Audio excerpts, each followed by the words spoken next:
Just a reminder before today's programme that if you haven't seen the previous instalment of Walkman Week, you can view it here on the channel, and on day 3 we took a look at the WM-B10. Also, if you're interested in cassettes, be sure to check out our beginner's guide where we give you all the essential tips into collecting the forgotten format. And now, here on AMTV, time for the next instalment of Walkman Week.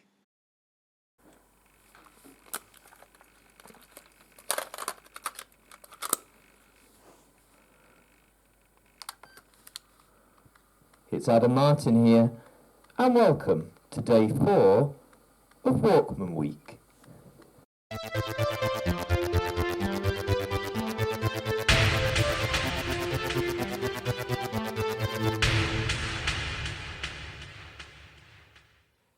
Hi there guys, it's Martyn here, and welcome back to the next instalment of Walkman Week. So today we are going to be looking at the most recent model of Walkman that I own in my collection, and it is this lovely sleek thing. This is the Sony Walkman WM-EX670. That's a mouthful of a title if you ask me. This is a beast of a machine. This is from later in the Walkman's life. This is actually from around 1999, so at the turn of the millennium. So by this point the Walkman was about 20 years old, and it's fair to say they'd refined the design of the cassette player over those 20 years. If you watch the previous 2 episodes of Walkman Week, you'll notice that the Walkmans are big chunkier things. They're a lot more like sturdier and blockier. This is actually quite sleek, and it's all metallic. You can probably see the sheen off the light there. This is an all metallic finish. It's a really lovely design, and to be honest, this Walkman can actually fit inside your pocket. I'd say the previous 3 models we've looked at maybe could have fit in your pocket at a squeeze, but it would have really bulged your trousers out. But this can actually fit into your pocket quite nicely. So with the 670, what can you do with it? Well, I've already talked about the design of it, and it's got these soft touch buttons on the front. It's actually reminiscent of really early Walkman models. If you look at the Sony Walkman WM2, which was a really early model of Walkman, it's actually quite similar to that the buttons are on the front, not so much on the top. We'll talk about the buttons in a minute. If you flick towards the top, you've got a headphone jack, and that says remote. Now, when this came out, you could get a special set of headphones where you had like play options on the headphones itself. You know how you have the microphone today? It was sort of like that. Although you can just plug in standard headphones as well, it's not mandatory. Hold is an interesting feature where you can hold the cassette, sort of like a pause feature, which is, or you know, it's an interesting one. I don't use it much myself. You've got your volume control there, which I think is quite small. Sometimes it's a bit fiddly to get to, but you know, it's volume. It does what it says on the tin. So this open feature, you just flick it down and the thing opens. So there you go. So you can see you've got the head, and I actually quite like where the head's situated here. This makes it super easy for cleaning. You're not fighting with any parts. And it's actually got 2 rollers on here, which you don't see in most, well, especially like classic Walkmans as well. You don't often see that. But I think that's part of a feature which I will get into when we talk about features. But it's a really nice design, and it's really satisfying to open and close it. So these buttons on the front, you have, well, it says repeat, but this is essentially your play button. And what this also does, it has a few special features to it. I believe if you press and hold it, it will actually, or just press it when side 1's going, it will flip to the other side. So you can instantly access the other side of the cassette without having to physically remove the cassette from the Walkman itself. You've got your stop button, of course, and you've got your fast forward and rewind, and this function button is probably the most interesting part of it. Before we get into the functions, you might be wondering, where's the battery compartment? Well, funnily enough, the battery compartment is here. If you flick that aside, instead of using AA's, this was powered by one of these little things. This is what is known as a gumstick battery, or a rechargeable battery in NICAM. Now, these were sort of coming into their prime, sort of late 90s, early 2000s. You don't see this kind that much anymore. Mine came with the model that I bought, but a lot of the time these things, obviously their natural battery life is a lot less now. They are coming on to 20 years old. But don't worry, it's not the only type of battery you can use for this. Although if you do want to use a gumstick, you have to make sure you've got a AC adapter like this, where you actually fit the gumstick into when you want to charge it. So the idea is you put the gumstick in there, you plug it into the wall, and then you can charge this battery to use in your Walkman. Alternatively, you can use this. Now, this is actually just a battery holder.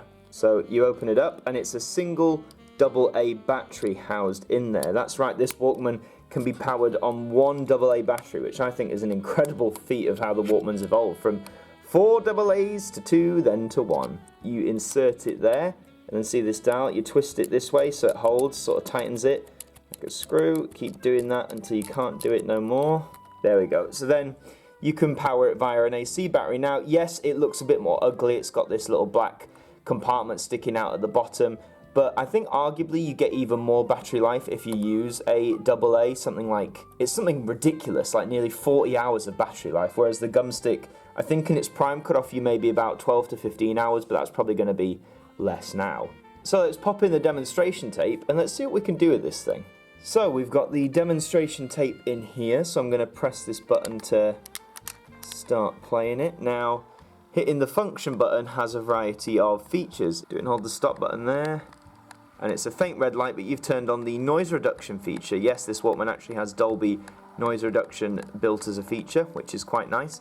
And if you press the play button while holding function, you get a variety of sound features. So you can turn on RV, or you can turn on the mega bass, or groove I think first, or either or, pretty much. But basically you get a different bunch of sound features that basically alter how the music sounds. So I'd recommend having a play around with it, see what you can get with that.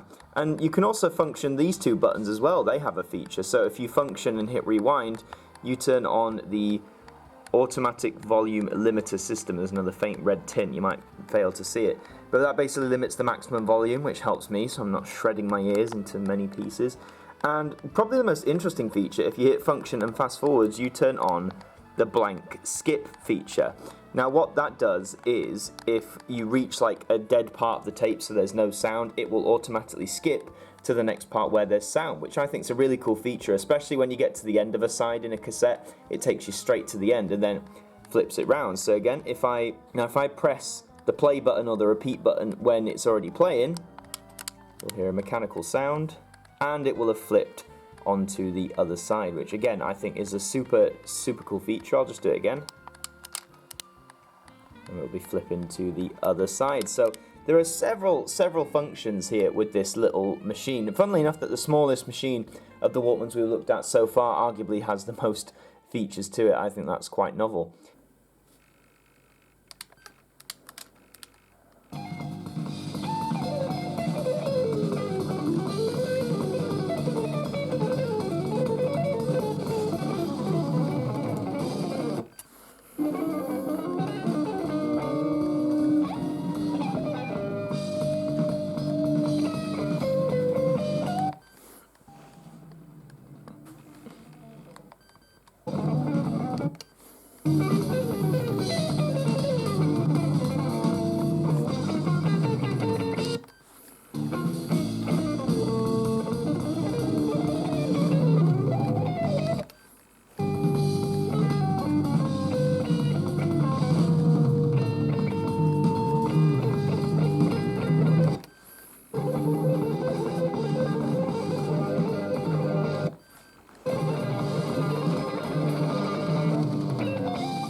But now, what about getting this thing today? These Walkmans are interesting because even though they're more modern, as I say, from like 1999, their quality is recognised by the community who seeks out for them. Now, I paid about £80 for mine, which I think is a good deal. I've seen various ones from, say, £50, where they're maybe not in the best condition or not working, up to about £110, £120 if they're brand spanking new. This one does play like a dream. As I say, I can fit it in my pocket. It's probably got one of the best sounding Walkmans in terms of quality. I'd say there's only one Walkman which beats it in the sound department, which I haven't played for you yet. You'll see that on the next installment. But for what it is, for such a small machine, it packs a real punch. And I mean, with all the different audio features you can mess around with, such as the groove, the mega bass, the blank skip features a really nice touch. The fact you can swap sides without even removing the cassette is a really great feature. And in fact, when you reach the end of a side, it automatically flips it anyway, so you don't even have to take it out. But you know, you can still do that if you want, but I mean, why do that when you've got such a great feature? So all in all, I'd say the WM-EX670 is a real high point in the Walkman's library. Like, yes, it may be from the later period. I know a lot of people want the 80s stuff, but if you just want a really robust, great sounding Walkman, then this is definitely one you should consider.